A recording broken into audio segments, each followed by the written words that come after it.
அனைவருக்கும் என் இனிய வணக்கங்கள்.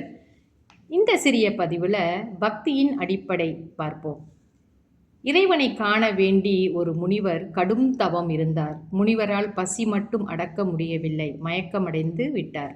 அந்த வழியில் வந்த ஆடு மேய்க்கும் சிறுவன் ஒருவன் முனிவரின் முகத்தில் தண்ணீர் தெளித்து மயக்கத்தை தெளிய வைத்து தன்னிடம் இருந்த உணவு பொட்டலத்தை பிரித்து முனிவரை உண்ணச் செய்தான். மயக்கம் தெளிந்த முனிவர் அந்த சிறுவனை பாராட்டினார். பிறருடைய பசியை போக்குவதுதான் உயர்ந்த செயல் என்பதை உணர்ந்தார்.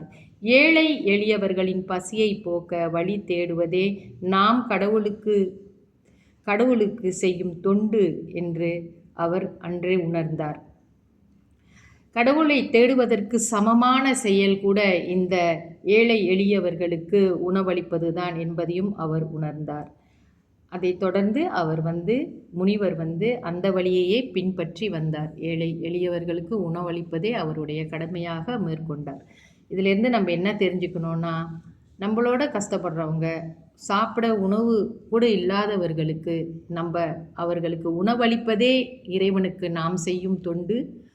இறைவனை அந்த ஒரு நல்ல செயலின் மூலமாக பிற ஜீவராசிகருக்கு உணவு கொடுத்து, சகா மனிதர்கள் பசியுடன் இருப்பவர்களுக்கு உணவளித்து ஏழை எளியவர்களுக்கு இந்த தொண்டு செய்வதே, அதிலே நாம் இறைவனை நாம் காண முடியும். அன்பே சிவம், எல்லாருக்கும் தெரிந்த விஷயமே. கொடுக்கும் அந்த உணவு மனதார கொடுக்க வேண்டும். அந்த தானம், அன்னதானம் மிக சிறந்த தானம் என்பது எல்லோருக்கும் தெரியும். இருந்தாலும் இந்த சிறிய கதையின் மூலியமாக இந்த பதிவிலே நான் பதிவேற்றம் செய்திருக்கிறேன். நன்றி, வணக்கம்.